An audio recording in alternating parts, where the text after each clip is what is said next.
একটা নিউজ এসেছে কিছুদিন আগে, জানেন, মেয়ের ধর্ষণের কথা শুনে পিতা হার্ট অ্যাটাক করে মারা গেছে। বরগুনায় আমাদের সনাতনী জাতির একটা মেয়েকে ধর্ষণ করা হয়েছে, তার পিতা সাথে সাথে শোনার সাথে সাথে মারা গেছে। পেয়েছেন না খবর? পেয়েছেন কি না? এই সুবাদে মেয়েটার সংসারে কোনো ইনকাম করার কোনো লোক নেই। আজকে সেই মেয়েটার কে বিবাহ করবে? সনাতনী জাতি আজকে জেনে যাও, যদি এরকম কোনো মেয়ে থাকে, তুমি যদি সৎ পুত্র হও, সৎ ছেলে হও, তাকে বিয়ে করে আনবে, স্ত্রী মর্যাদা দিয়ে শাঁখা সিঁদুর পরিয়ে তুমি তোমার বউ করে ঘরে আনবে। এজন্য তোমার যদি কোনো জাতি বাধা দেয়, আমি তোমাকে সন্তান হিসেবে স্বীকৃতি দিয়ে আমার মন্দিরে তোমাকে স্থাপন করে দেব। কিন্তু এটা হচ্ছে জোর করে তাকে ধর্ষণ করা হয়েছে, এটা কোনো পাপ নয়, এটা তার সতীত্ব নষ্ট হয়নি। আর যদি কেউ নিজের দেহ সম্ভোগের জন্য অন্য ছেলেকে ভোগ করার জন্য কোনো মেয়ে বেবিচারী হয়, তাকে তুমি ছুঁবে না, তাকে বিবাহ তো দূরে কথা, ওকে কুকুরের মুখ দেখা যাবে, তাকে দেখা যাবে না। কি রাগ করছেন নাকি আপনারা আমার কথাটা? তো এজন্য মুন্সিগঞ্জের মধ্যেই পরে শ্রীনগরের ওইদিকে এই শাকেরনগর কালীবাড়িতে একটা সংগঠন, ছেলেরা যুব সমাজ চেয়েছিল ওখানে দান বাক্স বসাবে, এজন্য ওখানকার কমিটি বসাতে দেয়নি এবং তাদেরকে হুমকি দিয়েছে এই সীমানার মধ্যে যেন কোনো দান বাক্স না বসে। এরকম কমিটি যেখানে থাকবে 1 টাকা এদেরকে দেওয়া যাবে না, কারণ যারা নিজের জাতির স্বার্থে নয়, প্রত্যেকটা প্রায় জায়গার কমিটি স্কেল নিজেদের স্বার্থে কাজ করছে, অর্থ চুরি করে। মন্দিরের এত অর্থ হয়, মন্দিরগুলো স্বর্ণ দিয়ে বাঁধানো যেত, এই অর্থগুলো কোথায় যায়? যায় কোথায়?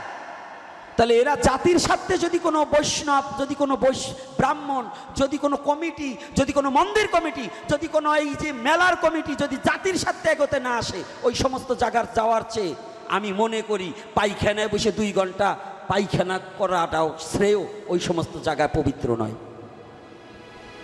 কারণ যে নিজের জাতির জন্য কিছু করতে পারবে না, তো মানুষই নয়।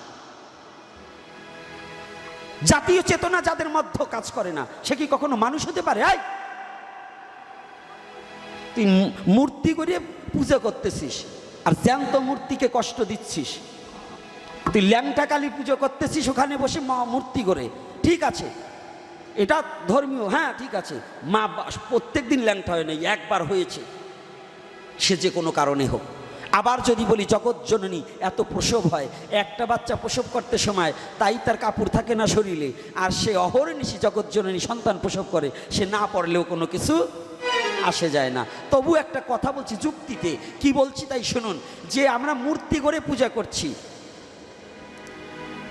আপনি কি একটিবার ভেবে দেখেছেন যে মূর্তি চলতে পারছে না, সেই মূর্তিটাকে আপনি পূজা করছেন? আর আমার মেয়ে, আমার মা, আমার সন্তান আজ ধর্ষিত হচ্ছে, আমার মেয়ে লাঞ্ছিত হচ্ছে, প্রিজেন করছে, তার প্রতিবাদী হচ্ছি না, অসহায়ের পাশে দাঁড়াচ্ছি না, মন্দিরে যেয়ে মা করে বড় ভোগ লাগাচ্ছি, 100 মণ চালের খিচুড়ি দিচ্ছি, ওই খিচুড়ি কুকুরের খাবার ছাড়া কোনো মানবের খাবার হতে পারে না। অর্থাৎ যে খিচুড়ি রান্না করে ভোগ লাগাচ্ছি কিন্তু জ্যান্ত মানুষকে অবজ্ঞা করছি, এটা কখনো প্রসাদ হতে পারে না। হতে পারে? কথা বলেন না কেন? হতে পারে? 100 মণ চাউলের খিচুড়ি রান্নার চেয়ে যদি একটা মায়ের লজ্জা নিবারণ করা যায়, ওই 100 মণের চেয়ে আমি ওই একটা মা, এইটাই সবচেয়ে শ্রেষ্ঠ ধর্ম। আগে নিজের জাতীয়তা রক্ষা করো। ভুলে গেছো তুমি? দুঃশাসনের দল যখন দ্রৌপদীর বস্ত্র হরণ করেছিল, সেদিন একমাত্র গোবিন্দ নিজে তার বস্ত্র দিয়ে দ্রৌপদীকে লজ্জা নিবারণ করেছিল না? করেনি? আর তুমি সেই ধর্মে জন্মগ্রহণ করে পশুর মতো ব্যবহার করছো, সেই সনাতনে জন্মগ্রহণ করে তোমার দ্বারা নারী নির্যাতন হবে, তোমার দ্বারা নারী ধর্ষিত হবে, তোমার দ্বারা নারীর অসম্মান হবে। তুমি কেমন মানুষ? তুমি তো পশুর চেয়ে জানোয়ার।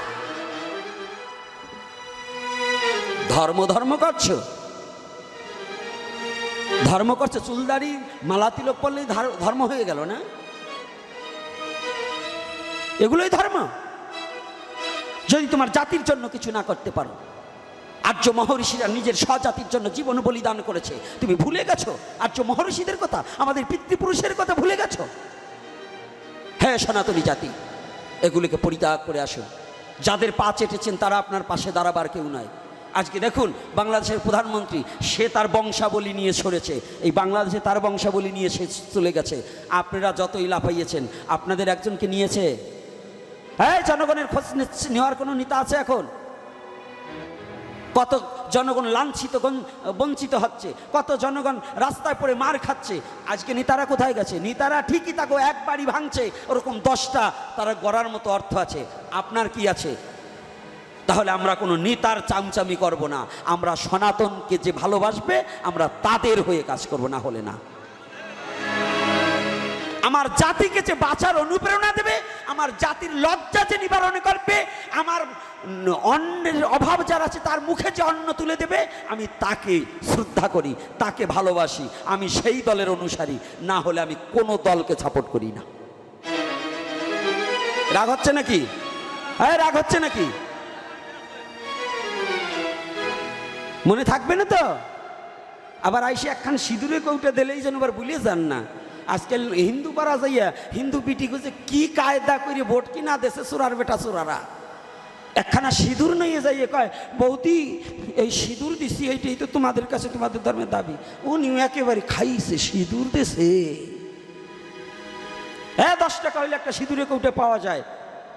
আর যদি এই সিলটা মারতে ভুল করো, তাহলে সারা জীবন পস্তাতে হয়।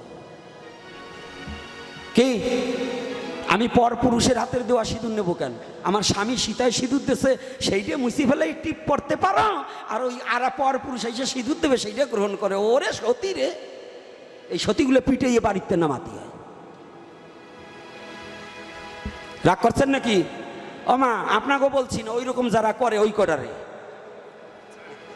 আপনারা ভালো। কি বাবা, সাবধান। কি এরকম করে কি না বলুন? আমার নিজে চোখে দেখা সিঁদুর নিয়ে যে ওই দিচ্ছে, তা আমি পরপুরুষের হাতে সিঁদুর নেবো কেন? কি রাইট আছে? হ্যাঁ, তাহলে এগুলো নেবো কেন? এগুলো নেওয়া বন্ধ করবেন। কোনো জায়গায় সামনে ইলেকশন হোক, যা হোক, এই ইউনিয়ন পর্যায়ে ইলেকশন হোক আর রাজার ভোট হোক, ওই কোনো দেওয়া থাকা কিচ্ছু খাবেন না। আপনার নিঃস্বাধীন। ওই চেয়ারম্যানরাও বলতে পারবেন আপনার কাছে 1 টাকা খাইনি, আপনার কাছে আমি টাকা না। আর ওই 1 কাপ চা খাইছেন তো আপনার মাথা বিক্রি হয়ে গেছে। এই বেচাবেচি বন্ধ করুন। আমার ধর্মকে যে ভালোবাসবে, সে কোন দল কোন পার্টি করে ওটা আমি দেখবো না, কিন্তু আমার ধর্ম সম্বন্ধে যে বিকৃত আলোচনা করবে, আমার জাতিকে যে নিঃস্ব করার চেষ্টা করবে, সে যত বড় নেতা হোক তাকে আমি মানি না। নাকি? রাধে রাধে। সে যত বড় নেতা হোক আমি তাকে শ্রদ্ধা করব, যার দ্বারা আমার সমাজের ক্ষতি হবে, আমার জাতির ক্ষতি হবে, মনুষ্য জাতির ক্ষতি হবে, এটাকে আমরা মানি না। এজন্য আমি অনুরোধ করব, আপনাদের এই অঞ্চলে আপনারা খুব ভালো আছেন, সবই ভালো আছেন, কিন্তু আমি বলতে চাই, আমরা সনাতনকে যে ভালোবাসবে আমরা তার, না হলে আমরা কাউকে চিনি না, প্রয়োজন বোধে ভোট দেব না। মনে থাকবে? মনে থাকবে? কোনো টাকায় বিক্রি হওয়া যাবে না। রাধে রাধে। আমি কিন্তু ক্যানভাসার করতে আসিনি, তারপরেও আজকে বলছি কেন জানেন?